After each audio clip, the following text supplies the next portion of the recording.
ഒരുക്കുന്ന coffee with candidates എന്ന പ്രോഗ്രാമിന്റെ ഭാഗമായി ഞങ്ങളിപ്പോൾ പാഞ്ഞാൾ പഞ്ചായത്തിലാണ് 18 വാർഡ് സ്ഥാനാർത്ഥി ആയിട്ടുള്ള ശ്രീ സന്ദീപ് ഗോതനാഥിന്റെ വീട്ടിലാണ് ഞങ്ങൾക്ക് എത്തിയിട്ടുള്ളത്.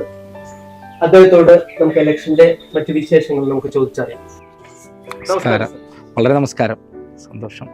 കേരളത്തിൽ ഈ ഡിസംബർ 11 ആസന്നമായിട്ടുള്ള ത്രിതല പഞ്ചായത്ത് ഇലക്ഷൻ നടക്കുകയാണ്. താങ്കൾ ഈ ഒരു പാഞ്ഞാൾ പഞ്ചായത്തിനെ സംബന്ധിച്ചോളം വികസന പാതയിൽ വലിയൊരു ചരിത്രം തന്നെയുണ്ടെന്ന് താങ്കളുടെ ബയോഡാറ്റ കണ്ടു കഴിഞ്ഞാൽ നിങ്ങൾക്ക് മനസ്സിലാവും. മുൻ മെമ്പറായിരുന്നു.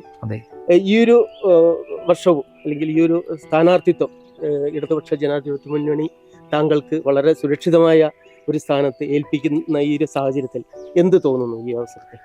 വളരെ സന്തോഷം.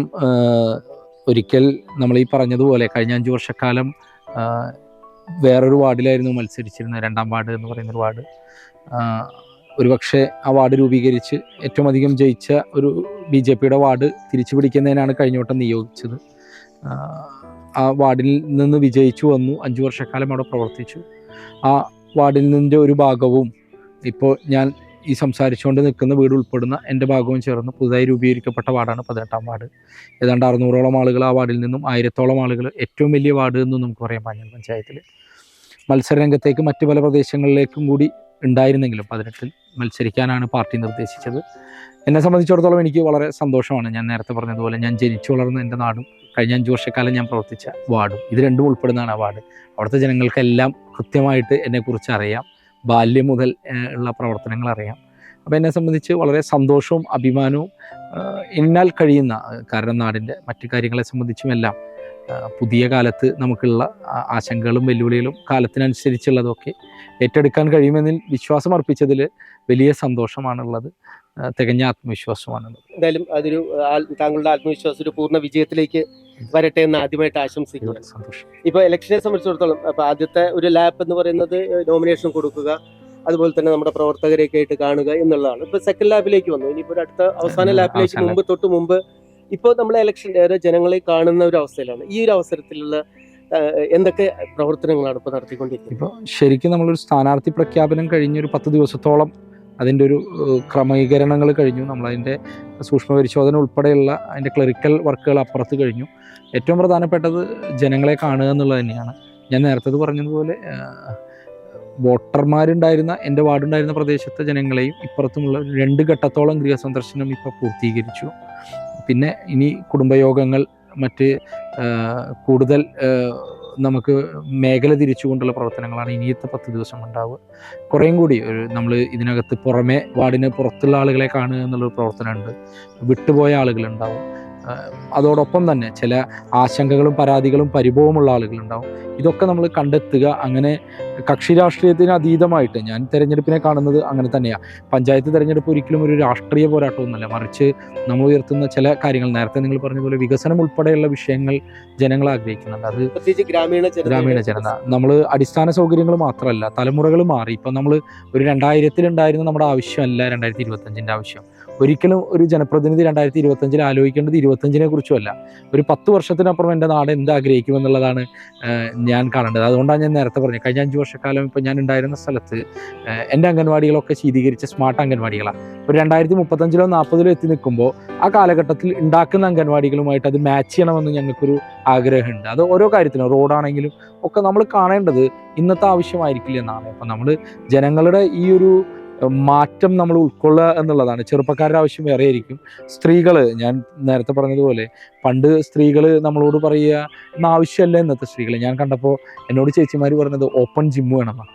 ഞാൻ എൻ്റെ സങ്കല്പത്തിൽ ഞാൻ ഞെട്ടിപ്പോയി. നടക്കാൻ പോണ ചേച്ചിമാര് കാർത്തേനീച്ചൊക്കെ എന്നോട് ഓപ്പൺ ജിമ്മ് വേണം, കാരണം കാലം മാറി പുതിയ അല്ല. അപ്പൊ ഞാൻ പറഞ്ഞത് ഈ ഒരു കാഴ്ചപ്പാട് നമുക്ക് ഉൾക്കൊള്ളാൻ കഴിഞ്ഞാൽ എന്തുണ്ടാവും എന്ന് വെച്ചാൽ നമുക്കും വളരെ എളുപ്പമായിരിക്കും നമ്മൾ ഈ ഇൻട്രാക്ഷൻ. ഞാൻ നേരത്തെ പറഞ്ഞതുപോലെ ഇതൊരു പൊളിറ്റിക്കൽ പോരാട്ടമൊന്നുമല്ല, നമ്മുടെ നാടിനകത്ത് ചെയ്യാൻ കഴിയുന്ന കാര്യം. അതുകൊണ്ടാണ് ഈ പഞ്ചായത്ത് തെരഞ്ഞെടുപ്പിൽ എപ്പോഴും ഈ വോട്ട് സ്വിംഗ് ഷെയർ ഒക്കെ മാറി പറഞ്ഞുകൊണ്ടിരിക്കും. ഒരിക്കലും നമ്മൾ ഉറപ്പ് പറയുന്ന ഒരു സേഫ് സോണൊന്നും ഇല്ല കേട്ടോ. ഏത് സ്ഥലവും ഇത് മാറിക്കൊണ്ടിരിക്കും. അപ്പം ഇവിടെയും നമ്മൾ ഉദ്ദേശിക്കുന്നത് ഇത് തന്നെയാണ്. എനിക്ക് ഈ വാർഡിനകത്ത് ഒരു സന്തോഷം എന്താ വെച്ചാൽ ഈ വാർഡുകാരനായി മത്സരിക്കുന്ന ഏക സ്ഥാനാർത്ഥി ഞാനാണ്. ബാക്കി 2 പേരും പുറത്ത് പാടുന്നത്. ഞാനതിന് തെറ്റായി കാണുന്നില്ല, കാരണം ഞാൻ കഴിഞ്ഞോട്ടം വേറെ സ്ഥലത്ത് പോയി മത്സരിച്ച ഒരാളാണ്. എല്ലാവർക്കും എല്ലായിടത്തും ചെല്ലാം, നമുക്ക് നമ്മുടെ രാഷ്ട്രീയം പറയാം, വികസനം പറയാം. പക്ഷെ ഞാൻ നേരത്തെ പറഞ്ഞ പോലെ എന്നെ സംബന്ധിച്ച് സന്തോഷം. ഞാൻ ഈ പ്രദേശത്ത് പാർട്ടി സെക്രട്ടറി എന്ന നിലയ്ക്കൊക്കെ ഒരു 10 വർഷക്കാലത്തോളം ചുമതല വഹിച്ച സ്ഥലമാണ്. അപ്പുറത്ത് 5 വർഷം ഇവർക്ക് അറിയുന്ന ഞാൻ തന്നെയാണ്. ഞാൻ തെരഞ്ഞെടുപ്പ് കാലത്ത് ഞാൻ മാറാൻ ഉദ്ദേശിച്ചിട്ടില്ല. എന്താണോ ഞാൻ കഴിഞ്ഞ 5 വർഷം അത് തന്നെയാണ് ചെയ്യാൻ കഴിയുക. ഞാൻ നേരത്തെ പറഞ്ഞതുപോലെ എല്ലാവരെയും ചേർത്ത് നിർത്തുക എന്നുള്ളതാണ്. ഇതിനകത്ത് വേറെ ജയിച്ചു കഴിഞ്ഞാൽ ഞാൻ ഏതെങ്കിലും ഒരു പ്രത്യേക സോണിൻ്റെ ആളൊന്നുമല്ല. എൻ്റെ വാർഡ് തന്നെയാണ് എനിക്ക് പ്രാമുഖ്യം. 18 ആണെങ്കിൽ 18 ജനങ്ങൾ തന്നെ. അതിൽ ഒരാളും ഒരു വീടും എനിക്ക് അന്യമാവില്ല എന്നുള്ളത് തന്നെയാണ്. ഇപ്പൊ അങ്ങ് കഴിഞ്ഞ 5 വർഷമായിട്ട് ഇവിടുത്തെ ജനപ്രതിനിധി ആയിരുന്നു. അതിന് മുമ്പ് ഈ ജനങ്ങളുടെ ഇടയിൽ പ്രവർത്തിക്കുന്നതിന് വേണ്ടി പാർട്ടി തലത്തിലൊക്കെ പ്രവർത്തിച്ച വ്യക്തിയാണ്. ഇപ്പൊ പ്രധാനമായിട്ട് നമുക്ക് ഈ 5 വർഷം കൊണ്ട് ഈ പാഞ്ഞാൾ പഞ്ചായത്തിൽ ഇപ്പൊ ഈ ഭാഗത്ത് മാത്രമല്ല, പാഞ്ഞാൾ പഞ്ചായത്തിന്റെ മൊത്തമായിട്ടുള്ള ഒരു കാര്യങ്ങൾ കണക്കെടുത്തു. കാരണം അതൊരു എന്താ പറയുക, ഒരുപാട് ചരിത്ര പൈതൃകമുള്ള ഒരു ഗ്രാമമാണ് പാഞ്ഞാള് സംബന്ധിച്ചിടത്തോളം. കാരണം പ്രത്യേകിച്ച് വേദങ്ങളുടെ അതുപോലെ തന്നെ പൈങ്കുളം എന്ന് പറയുമ്പോൾ കൂടിയാട്ടങ്ങളുടെ സാംസ്കാരിക പൈതൃകമുള്ള ഒരു പഞ്ചായത്താകുമ്പോൾ മാത്രമല്ല കാർഷികേതരമായിട്ടുള്ള ഒരുപാട് കാര്യങ്ങൾ, അതുപോലെ തന്നെ പിൽഗ്രിം പൂരങ്ങളുടെ നാട് എന്നൊക്കെ നമുക്ക് പാഞ്ഞാളിനെ കുറിച്ച്, കാരണം കേരളത്തിൽ തന്നെ പ്രസിദ്ധമാണ്, ഇന്ത്യയിൽ തന്നെ പ്രസിദ്ധമാണ് പാഞ്ഞാളിനെ സംബന്ധിച്ചോളം. അപ്പൊ ഇങ്ങനെയുള്ള ഒരു പഞ്ചായത്തിൽ നമുക്ക് എന്തെല്ലാം വികസനം, താങ്കൾക്കൊരു ചില വികസന കാഴ്ചപ്പാടുകൾ ഉണ്ടാവും, എന്തൊക്കെയാണ് താങ്കൾക്ക് അങ്ങനെയുള്ള ഒരു സാധ്യതകൾ, നമുക്ക് ഇനിയും നമുക്ക് എന്തെങ്കിലുമൊക്കെ ചെയ്യണം ഈ പാഞ്ഞാൾ പഞ്ചായത്തിന്റെ വികസനത്തിന് വേണ്ടി എന്നുള്ളത് മനസ്സിൽ തോന്നുമല്ലോ, എന്തൊക്കെയായിരുന്നു? തീർച്ചയായും ഞാൻ നേരത്തെ പറഞ്ഞതുപോലെ താങ്കൾ തന്നെ ചോദ്യത്തിൽ ഉന്നയിച്ച ചില കാര്യങ്ങളുണ്ട്. ഒന്ന്, നമ്മളുടെ ഒരു പാഞ്ഞാൾ ഇപ്പോൾ ഒരു ഗ്രാമീണ പശ്ചാത്തലം അതിൻ്റെ ബഹുഭൂരിപക്ഷം നിലനിർത്തുന്ന ഒരു സ്ഥലം.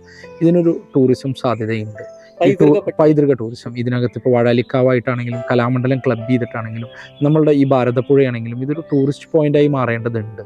ഇത് പ്രകൃതിയെ നമുക്ക് നശിപ്പിക്കാതെ തന്നെ ചെയ്യാൻ കഴിയുന്ന വലിയ സാധ്യതയുമുണ്ട്. പ്രത്യേകിച്ച് ഇപ്പോൾ ഇൻസ്റ്റാഗ്രാമൊക്കെ വന്നതിന് ശേഷം വാഴാലിക്കാവിലൊക്കെ ഉണ്ടായ ഒരു ബൂം എന്ന് പറഞ്ഞാൽ നമുക്കറിയാം, ഏത് ഫോട്ടോഷൂട്ടും വരുന്ന ഒരു സ്ഥലമായി മാറി. ഇങ്ങനെ കുറേ അക്വഡേറ്റ് ഉൾപ്പെടെ ഒട്ടനവധി സ്ഥലം ഇതിനെ നമുക്ക് ഡെവലപ്പ് ചെയ്യാൻ കഴിയും. ഞാൻ പിന്നെ പറഞ്ഞതുപോലെ നമ്മളുടെ ചാക്യാർ കൂത്ത്, നമ്മുടെ അതിരാത്ര ഭൂമി, കൂടിയാട്ടം, മേള വിദ്വാൻമാരുൾപ്പെടെ നമ്മുടെ നാട്ടിലുണ്ടായിരുന്ന ഇത്തരം ഒരു സ്ഥലങ്ങളെയൊക്കെ ക്ലബ് ചെയ്തുകൊണ്ട് ടൂറിസ്റ്റ് സാധ്യത നമുക്ക് സാധ്യമുള്ളതാണ്. അതുപോലെ തന്നെയാണ് നമ്മുടെ പഞ്ചായത്തിൽ ബഹുഭൂരിപക്ഷം ഭാഗത്തിലൂടെയും ഭാരതപ്പുഴയൊക്കെ പോകുന്നുണ്ട്. നമ്മൾ സോളാർ എനർജിയുമായി ബന്ധപ്പെട്ട് നമുക്ക് സാധ്യതകളെ നമ്മൾ പരീക്ഷിക്കണമെന്നൊരു അഭിപ്രായം. ഞാൻ മുമ്പ് നമ്മുടെ പഞ്ചായത്തിൽ തന്നെയുള്ള LNTയുടെ ഒക്കെ മറ്റേ വൈസ് പ്രസിഡന്റ് ആയിരുന്ന ഉണ്ണികൃഷ്ണവാര്യർ, അദ്ദേഹം പൈങ്കുളത്താ താമസം, അദ്ദേഹമൊക്കെ ആയിട്ട് പണ്ട് ഇന്ററാക്ട് ചെയ്യുമ്പോൾ അദ്ദേഹം പറയുന്നൊരു കാര്യമുണ്ട്, നമുക്ക് ഇത്തരം ഓപ്പൺ സ്പേസുകളിൽ നിന്ന് ഊർജ്ജം എങ്ങനെ ഉണ്ടാക്കാം എന്നുള്ളത് വലിയൊരു എനർജി. കാരണം പണ്ട് പാഞ്ഞാൾ പഞ്ചായത്തിന്റെ വരുമാനം എന്ന് പറഞ്ഞാൽ ഭാരതപ്പുഴയും മണലുമായിരുന്നു. ഇന്നതില്ല. നമുക്ക് മറ്റ് കെട്ടിടങ്ങളോ തനത് നികുതി വരുമാനമോ ഏറ്റവും കുറവ്. ഇപ്പോൾ നമ്മൾ ചേലക്കരയോ ചെറുതുരുത്തിയൊക്കെ ആയിട്ട് ക്ലബ് ചെയ്ത് നോക്കിയാൽ, മുള്ളൂർക്കരയൊക്കെ ആയിട്ട് നോക്കിയാൽ നമ്മുടെ റവന്യൂ വളരെ കുറവാണ്. കാരണം ഇവിടെ വളരെ കുറച്ച് തൊഴിൽശാലകൾ അല്ലെങ്കിൽ ഇതേ ഉള്ളൂ. അപ്പോൾ നമുക്ക് ഈ സാധ്യതകളെ നമുക്ക് ഡെവലപ്പ് ചെയ്ത് നമുക്ക് വരുമാനം ഉണ്ടാക്കാം. പിന്നെ നേരത്തെ ഞാൻ പറഞ്ഞതുപോലെ നമുക്ക് ഈ തൊഴിൽ സംരംഭങ്ങളും നമ്മുടെ നാട്ടിനകത്ത് കൊണ്ടുവരിക എന്നുള്ളത് വലിയൊരു വെല്ലുവിളി. പ്രത്യേകിച്ച് പൈങ്കുളത്തൊക്കെ നമ്മളിപ്പോൾ ഈ ഡിപ്പെൻഡ് ചെയ്യുന്ന ആളുകൾ കൂടുതലും തൊഴിലുറപ്പൊക്കെയാണ്. ഇതിനൊക്കെ ഒരു പോയിന്റ് കഴിഞ്ഞാൽ ഒരു സ്റ്റാഗ്നൻസി അല്ലെങ്കിൽ ഒരു സാച്ചുറേഷൻ പോയിന്റ് വരും അതിനകത്ത്. ഇവിടെ ഇവരെ നമുക്ക് ഉൾക്കൊള്ളാൻ കഴിയുക എന്നുള്ളതാണ്. പണ്ട് അവർ മണൽ തൊഴിലാളികളായിരുന്നു, പിന്നെ തൊഴിലുറപ്പ് തൊഴിലാളികളായി. ഇനി ഒരു 5-6 വർഷം കഴിഞ്ഞാൽ ഇവർ ഒരു പോയിന്റിൽ നിൽക്കും. ഇത് കുറേ കുടുംബങ്ങളുടെ ഏണിംഗ് ഇതാണ്. നമുക്ക് എന്ത് മേഖലയിൽ നമുക്ക് മാനുഫാക്ചറിങ് യൂണിറ്റുകളെ സംബന്ധിച്ച് ആലോചിക്കാം. പിന്നെ ഞാൻ നേരത്തെ പറഞ്ഞതുപോലെ നമ്മുടെ പഞ്ചായത്ത് അഡ്രസ്സ് ചെയ്യേണ്ടത് ഈ കൊറോണയ്ക്ക് ശേഷം വളരെ പ്രധാനപ്പെട്ട ഒരു കാര്യം ആരോഗ്യ മേഖലയിലുണ്ടായ മാറ്റം നമ്മൾ ഉൾക്കൊള്ളണം. ഇപ്പം നിങ്ങൾ ആലോചിച്ച് നോക്കും, പണ്ടൊരു ഓക്സിജൻ കോൺസെൻട്രേറ്റർ പഞ്ചായത്തിലുണ്ടെങ്കിൽ ഒരാൾക്ക് ആവശ്യം വന്നിരുന്നു.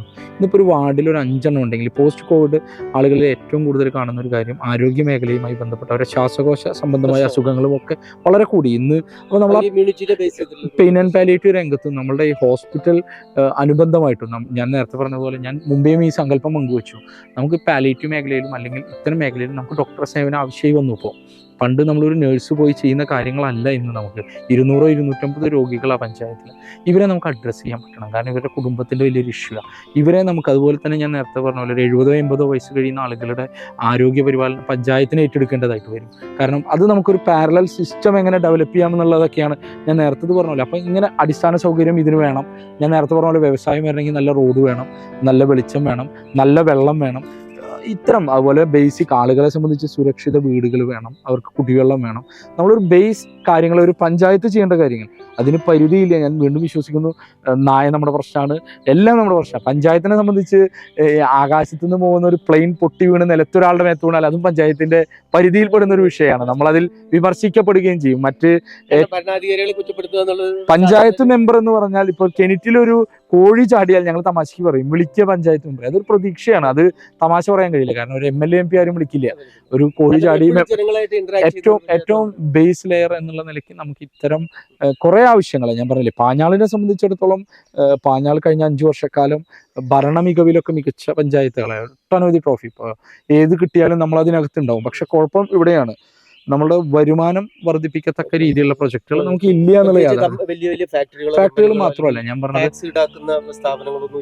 നമുക്ക് മാൻ പവർ വളരെ സ്കിൽഡ് ലേബേഴ്സ് ഏറ്റവും കൂടുതലുള്ള സ്ഥലം. ഇപ്പം നിങ്ങൾ കൺസ്ട്രക്ഷൻ ഫീൽഡ് എടുത്തു കഴിഞ്ഞാൽ തേപ്പ് കെട്ട് ഒക്കെ പണിക്കാർ നമ്മുടെ ഇവിടെ. നമുക്ക് ഇത്തരം ഒരു സൊസൈറ്റി നമുക്ക് രൂപീകരിക്കുന്നതിനെ കുറിച്ച് ആലോചിക്കാം. ഈ ലേബർ സൊസൈറ്റി ആവാം. ഇങ്ങനെയുള്ള മേഖലകളെ നമുക്ക് പരിശീലനം കൊടുക്കാം. സ്ത്രീകളെ അവരുടെ സ്കിൽസ് ഡെവലപ്പ് ചെയ്യാനുള്ള കാര്യങ്ങൾ നമുക്ക് ചെയ്യിക്കാം. അങ്ങനെ വരുമ്പോഴാണ് കുടുംബം, അത് ഞാൻ പറഞ്ഞില്ലേ, നമ്മൾ വിദ്യാഭ്യാസ മേഖലയിൽ ഉണ്ടാവുന്ന ഒരു ഇൻവെസ്റ്റ്മെന്റ് ആണ് കേരളത്തിന്റെ ഇന്നത്തെ നമ്മുടെ ഒരു മുതൽക്കൂട്ട്. കാരണം 57 നമ്മൾ നടത്തിയ ഏറ്റവും നല്ലത് നമ്മുടെ മാൻ പവർ ഡെവലപ്മെന്റാണ്. അതുകൊണ്ടാണ് നമ്മൾ പല സ്ഥലത്തും പോയി ജോലി ചെയ്യുന്നത്. നമ്മളുടെ ആളുകൾ കണക്ക് കൂട്ടാൻ പഠിച്ചതുകൊണ്ട് അത് ഞാൻ പറഞ്ഞത്, അത് ഇൻവെസ്റ്റ് ചെയ്യേണ്ടത് ഇത്തരം സ്കിൽ ഡെവലപ്മെന്റിലും നമ്മുടെ എഡ്യൂക്കേഷനിലും ഒക്കെ തന്നെയുണ്ട്. ഒരു ജനപ്രതിനിധി എന്ന നിലയ്ക്ക് ഞാൻ ആദ്യമായിട്ടാണ്, ഒരുപാട് പേരെ ഞാൻ അഭിമുഖം ചെയ്തെങ്കിലും പ്രസന്റിനെ കുറിച്ചാണ് പലപ്പോഴും ഈ വികസന കാര്യങ്ങളിൽ പലരുടെയും മനസ്സിലുണ്ട്. താങ്കൾ ഒരു ഫ്യൂച്ചറിനെ കുറിച്ച്, 10 വർഷം കഴിഞ്ഞിട്ടുള്ള ഫ്യൂച്ചറിനെയാണ്, നമ്മുടെയൊക്കെ ഭാരത ശില്പികൾ തന്നെ 50 വർഷം കഴിഞ്ഞിട്ടുള്ള ഭാരതത്തെ കുറിച്ച് എന്ന് പറഞ്ഞ പോലെ തന്നെ നമ്മൾ എപ്പോഴും ചിന്തിക്കേണ്ട എങ്ങനെയാണ്. അപ്പൊ ഈ 5 വർഷം താങ്കൾ ചെയ്ത പ്രവർത്തികളെ താങ്കൾ എങ്ങനെ അവലോകനം ചെയ്യും? എന്നെ സംബന്ധിച്ചിടത്തോളം കഴിഞ്ഞ 5 വർഷക്കാലം ഞാൻ പോയൊരു പ്രദേശത്തിന്റെ പശ്ചാത്തലം പാഞ്ഞാൾ പഞ്ചായത്തിലെ ഏറ്റവും പിന്നോക്കാവസ്ഥയിലാണ്. ഞാൻ നേരത്തെ പറഞ്ഞതുപോലെ 2010-ലും 2015-ലും അവിടെ നിന്ന് തിരഞ്ഞെടുക്കപ്പെട്ട ആളുകളും പഞ്ചായത്ത് ഭരണസമിതിയും തമ്മിലുള്ള ഒരു ഏകോപനം ഇല്ലായ്മ തന്നെ ആയിരിക്കാം കാരണം ആ ഒരു പ്രശ്നം തന്നെയാണ് ഞങ്ങളും തെരഞ്ഞെടുപ്പ് കാലത്ത് പറഞ്ഞത്. ഏറ്റവും മോശം 3 അംഗൻവാടികളാണ് നമ്മുടെ ആ വാർഡിനകത്ത് ഉണ്ടായിരുന്നത്. കോരന്തുടി, അയ്യൂർ, മടപ്പറമ്പ്, അതുപോലെ തന്നെ വയനശാല അംഗൻവാടി നൂറ്റാണ്ട് പഴക്കമുള്ളതായിരുന്നു. ഒരിക്കൽ തൃശ്ശൂർ ജില്ലയിലെ ഏറ്റവും മോശം അംഗൻവാടി എന്ന റിപ്പോർട്ട് വരെ വന്നൊരു അംഗൻവാടി.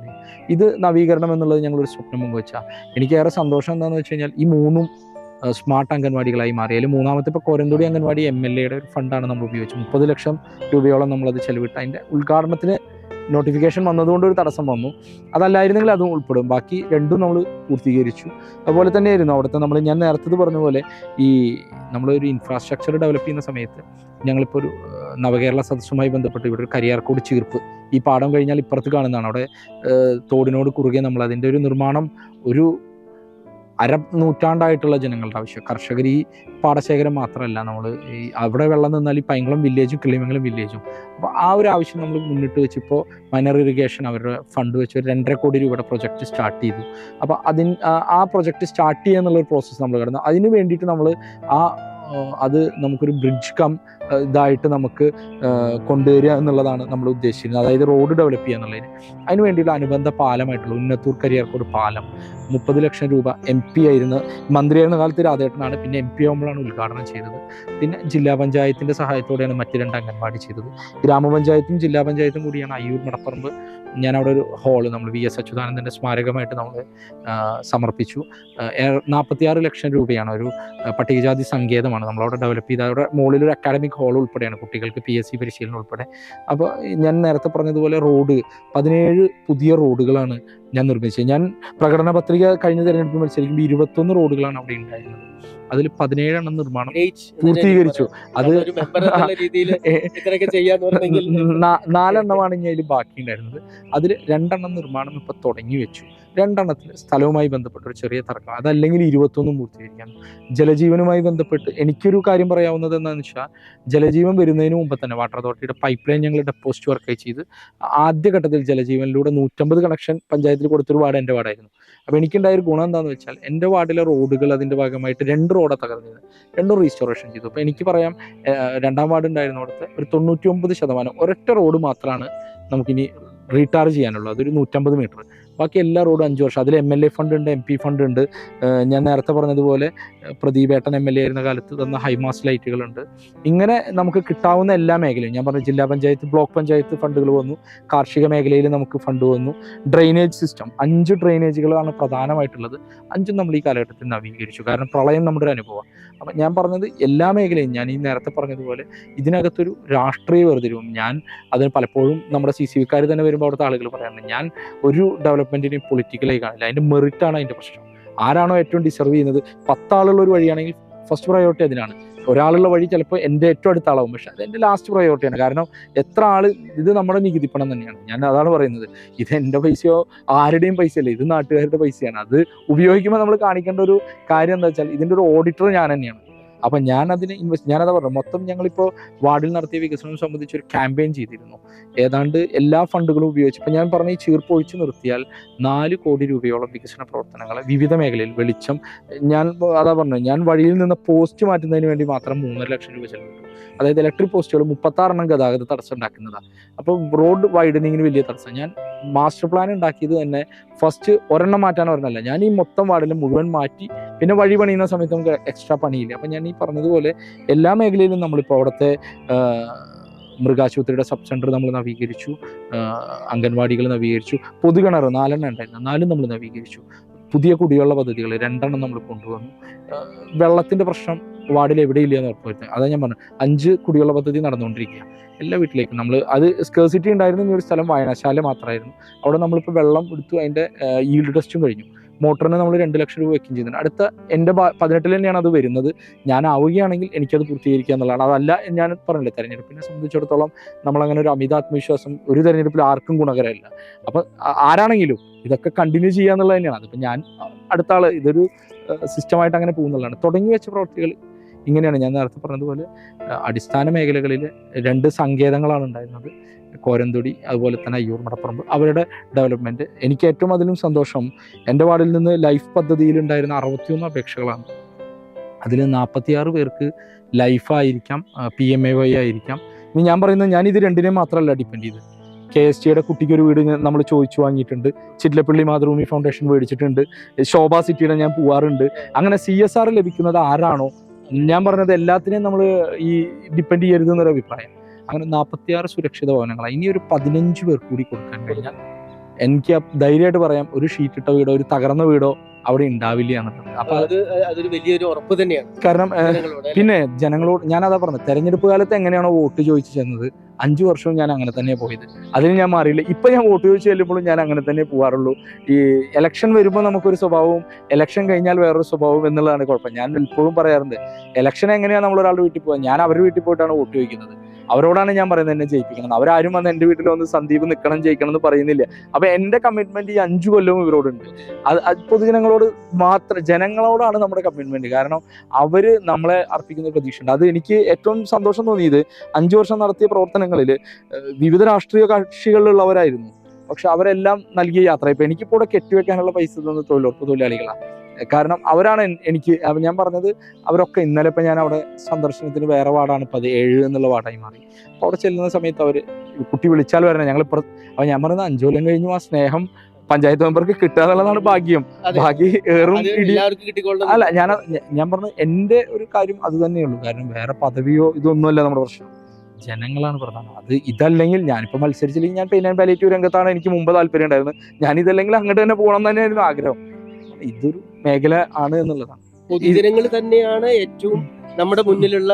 പിന്നെ തീർച്ചയായിട്ടും അപ്പം നമുക്ക് ഇതിന്റെ ഇത്തരം വിഷയങ്ങൾ എന്തായാലും സാറേ, നമുക്ക് തൽക്കാലം ഒരു ചായയൊക്കെ കുറിച്ച് നമുക്ക് ഈ ചർച്ച തുടരാം എന്നുള്ളതാണ് കരുതുന്നത്. വളരെ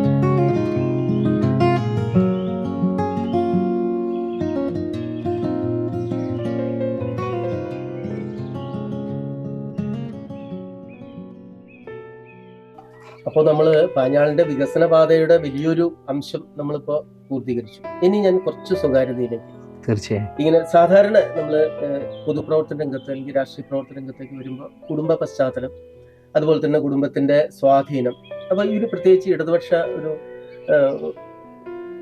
ആധിപത്യത്തോട് കൂടിയിട്ടുള്ള അല്ലെങ്കിൽ അതിന്റെ ഒരു കാൻഡിഡേറ്റ് അല്ലെങ്കിൽ അതിലേക്കൊരു ആഭിമുഖ്യം ഉണ്ടാവാനുള്ള ഒരു കാരണം എങ്ങനെയാണ്? വിദ്യാർത്ഥി പ്രസ്ഥാനത്തിൽ ഇരിക്കുമ്പോൾ തന്നെ ഉണ്ടോ, അതോ കുടുംബപരമായിട്ട് തന്നെ അങ്ങനെ ഒരു പശ്ചാത്തലം? തീർച്ചയായിട്ടും വളരെ കൗതുകമുള്ള ഒരു ചോദ്യമാണ്. എൻ്റെ പേര് തന്നെ ഞാൻ തെരഞ്ഞെടുപ്പിൽ നിൽക്കുമ്പോൾ ഒരു പ്രശ്നം എന്ന് വെച്ചാൽ, ഇപ്പം എൻ്റെ വീട്, ഇപ്പോൾ ഈ വീട് ഇവിടെ സംബന്ധിച്ചിടത്തോളം 2 തരം ആളുകളുടെയും പശ്ചാത്തലമുണ്ട്.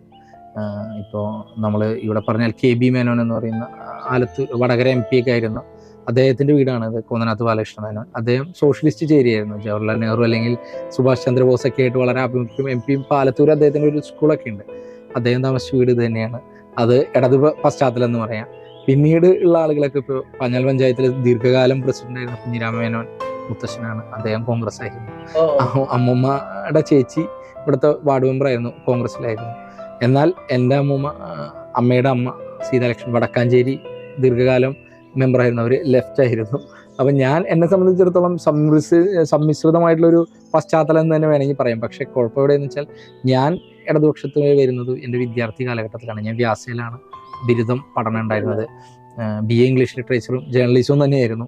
അപ്പോൾ ആ പഠിക്കുന്ന കാലത്ത് SFIയുമായി ബന്ധപ്പെട്ടുള്ള ആഭിമുഖ്യം തന്നെയാണ്. പിന്നീട് SFIയുടെ വ്യാസയിലെ യൂണിറ്റ് സെക്രട്ടറി ആയിരുന്നു. ആ കാലത്താണ് നമ്മൾ യൂണിയൻ മെമ്പർ ആയിരുന്നു. ആ കാലത്താണ് രാഷ്ട്രീയത്തിൻ്റെ ഒരു തുടക്കം. പിന്നീട് നാട്ടിലേക്ക് വന്ന് ഇതിൻ്റെ ഒരു കണ്ടിന്യൂറ്റി DYFIയിലൂടെ ഉണ്ടാവുന്നുണ്ട്. പിന്നെ DYFI party branch secretary, local committee, ഈ രീതിയിൽ പിന്നെ ജനപ്രതിനിധി, ഇങ്ങനെ തന്നെയാണ് ഇതിൻ്റെ ഒരു വിദ്യാഭ്യാസ കാലഘട്ടം തന്നെയാണ്. വ്യാസ തന്നെയാണ് എന്നിൽ ഒരു ഇടത് അനുഭാവി അല്ലെങ്കിൽ ഒരു പ്രവർത്തകൻ ഉണ്ട് എന്ന്, അത് തന്നെയായിരിക്കാം. SFI തന്നെയാണ് ഇപ്പോഴും നമ്മുടെ ഒരു ബേസ് ലെഫ്റ്റ് ഒരു ഇത് ഉണ്ടാക്കിയതെന്ന് പറയാം. ഇവിടെ കുടുംബത്തെ ഇപ്പം ഞാൻ അമ്മ വന്നു, പിന്നെ വൈഫ് ഉണ്ട് കവിത, പോസ്റ്റ് ഗ്രാജുവേറ്റ് ആണ് ആള്, പിന്നെ മകനുണ്ട് സാരംഗ്. അപ്പോൾ മകൻ, അവർ രണ്ടാളും പുറത്തു പോയിരിക്കുകയാണ്. പിന്നെ അമ്മയുടെ ഒരു സഹോദരനുണ്ട്, ആൾ എഞ്ചിനീയർ ആയിരുന്നു, ആളിപ്പോൾ റിട്ടയർഡ് ലൈഫോട് വീട്ടിലാണ്. ഞങ്ങളാണ് ഈ വീട്ടിൽ നിലവിലുള്ളത്. തറവാടാണ്. അമ്മയുടെ സഹോദരിമാരും അവരൊക്കെ ഉണ്ട്, അവരൊക്കെ പുറത്താണ്, എറണാകുളത്ത് അല്ലെങ്കിൽ പുറത്ത് കൂട്ടുകുടുംബം. രാഷ്ട്രീയത്തിനപ്പുറമായിട്ടുള്ള മറ്റെന്തെങ്കിലും? ഞാൻ ശരിക്ക് എൻ്റെ ഒരു പഠനശേഷം തൊഴിലിടം എന്ന് പറഞ്ഞാൽ ഞാൻ മെഡിക്കൽ സിപ്ല എന്ന് പറയുന്ന ഒരു കമ്പനിയിലായിരുന്നു, മെഡിക്കൽ കമ്പനിയുമായി ബന്ധപ്പെട്ട് സിപ്ലയുടെ ഓൾ കേരള മാനേജറായിട്ടായിരുന്നു വർക്ക് ചെയ്യുന്നത്. ഇന്ത്യയിലെ ഏറ്റവും വലിയൊരു കമ്പനിയാണ്. അന്ന് സൺഫാർമ അല്ല, സിപ്ലയാണ് ഒന്നാമത് ഉണ്ടായിരുന്നത്. ഒരു 10 വർഷത്തോളം സിപ്ലയിൽ തന്നെയായിരുന്നു. പല വ്യത്യസ്ത മാനേജർ, HR, ഇങ്ങനെ കുറേ റോളുകൾ നമ്മൾ ചെയ്തിട്ടുണ്ട്. അതിനുശേഷം ഒരു സ്വന്തമായിട്ടൊരു മെഡിക്കൽ ഡിസ്ട്രിബ്യൂഷൻ തുടങ്ങുന്നത് 2017 YES Pharma എന്ന് പറഞ്ഞ ചെറുതുരുത്തി നിലവിൽ ആ സ്ഥാപനം ഉണ്ട്.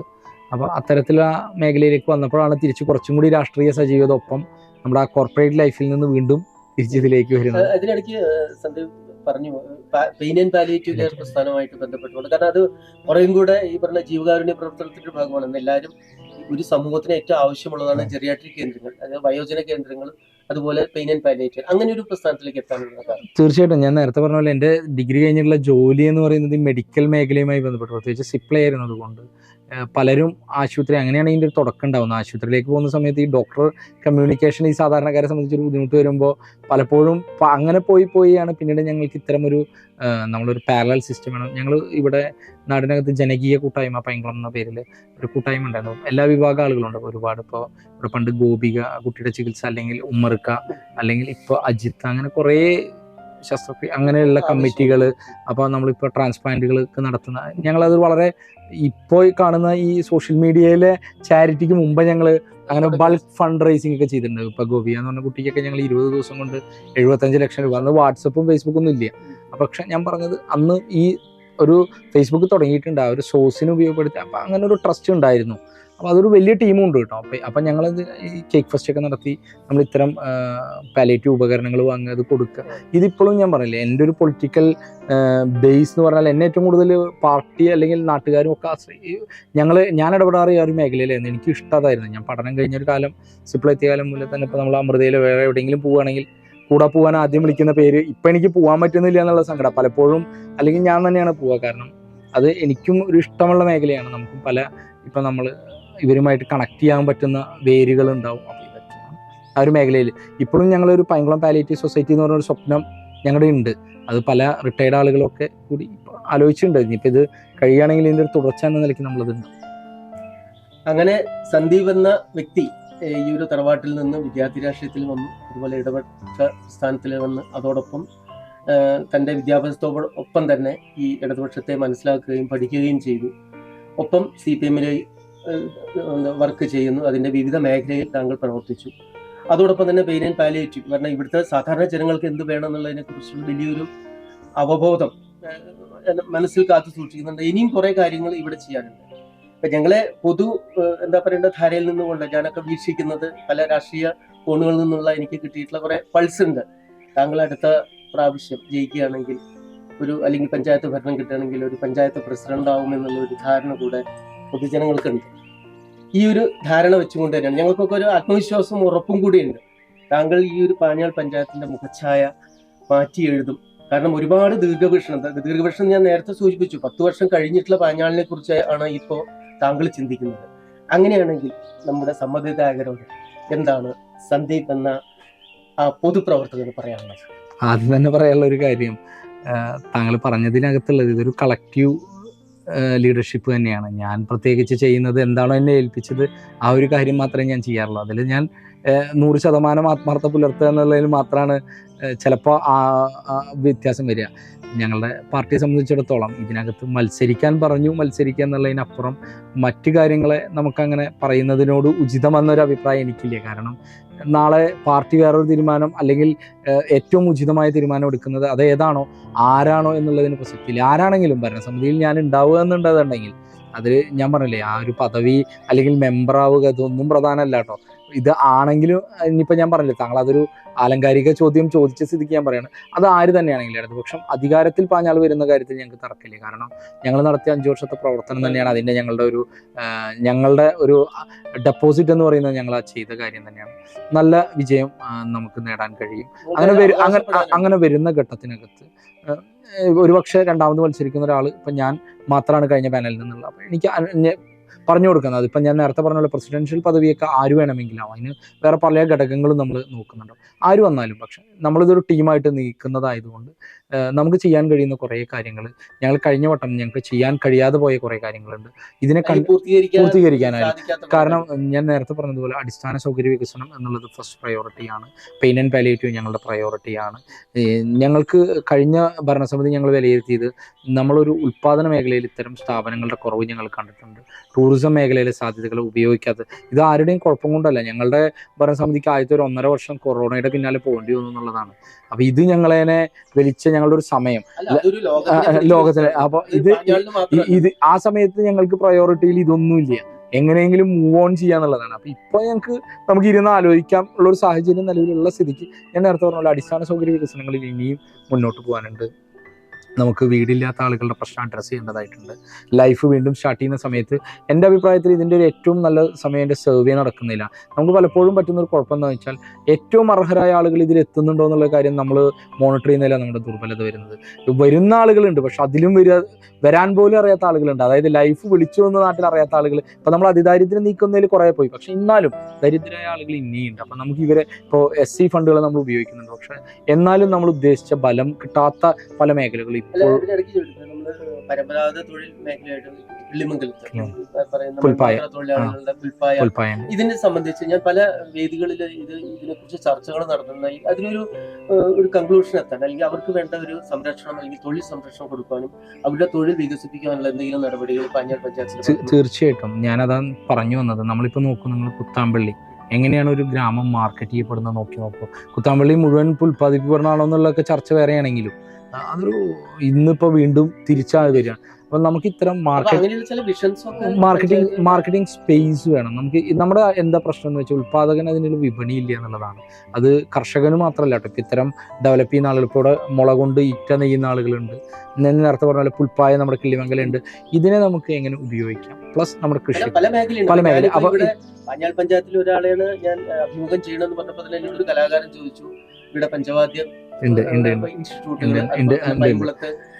രാമചാക്യാർ, അതുപോലെ തന്നെ പല കീഴിലും ഭാഗത്ത് കിള്ളിമംഗലത്തൊക്കെ ഒരുപാട് ചെണ്ടമേളവുമായി ബന്ധപ്പെട്ടുകൊണ്ട്. അപ്പൊ അവര് ചോദിച്ചു, ഞങ്ങളുടെ കാര്യങ്ങളിൽ എന്തെങ്കിലും ശ്രദ്ധ കേന്ദ്രീകരിക്കാൻ വേണ്ടിയുള്ള കലാകാരന്മാരെ പോഷിപ്പിക്കും. കാരണം ഇവിടെ ഒരു കലാഗ്രാമമാണല്ലോ, എന്തെങ്കിലും ഒരു പദ്ധതി വേണം എന്നൊരു ആവശ്യം അവര് നമ്മളോട് ഉന്നയിച്ചിട്ടുണ്ട്. തീർച്ചയായിട്ടും പാഞ്ഞാളെ കേന്ദ്രീകരിച്ച് ഞങ്ങൾ അതും ഒരു ആലോചന നമുക്ക് ഉണ്ടായിരുന്നതാണ്. നമുക്ക് ഇത്തരം ഒരു എങ്ങനെ ഇൻസ്റ്റിറ്റ്യൂട്ട് വരുന്ന ആളുകളെ ഡെവലപ്പ് ചെയ്യാനും ഇത്തരം ഒരു ഹിസ്റ്റോറിക്കൽ ഒരു മാർക്കിംഗ് നടത്താൻ കഴിയുന്ന, നമ്മൾ വന്നാൽ എന്താണ് ഉണ്ടായിരുന്നത്, അല്ലെങ്കിൽ ഈ എന്താണ് പഴയ രാമൻ ചാക്യാർ, അല്ലെങ്കിൽ നമുക്ക് ഈ രീതിയിൽ നമുക്ക് പഠിക്കാൻ കഴിയുന്ന ഒരു ഇൻസ്റ്റിറ്റ്യൂട്ടൊക്കെ, അതൊക്കെ നമ്മളുടെ ഒരു ഭാവിയിൽ നമ്മുടെ പദ്ധതി തന്നെയാണ്. നമ്മൾ മാവഞ്ചോടൊക്കെ നമ്മളിപ്പോൾ നമുക്ക് ബ്ലോക്കിൻ്റെ സ്ഥലം വെറുതെ കിടക്കുന്നുണ്ട്, നമ്മൾ അവിടെയൊക്കെ നമ്മൾ പൈങ്കുളത്ത് ഇത്തരം ഒരു പോയിന്റുകൾ, ഞാൻ നേരത്തെ പറഞ്ഞ ടൂറിസവുമായി ബന്ധപ്പെട്ട് നമുക്കിനെ ക്ലബ് ചെയ്യാൻ കഴിയും, പൈങ്കുളത്തിൻ്റെ ഒരു ഹിസ്റ്ററി പഠിക്കാൻ കഴിയും.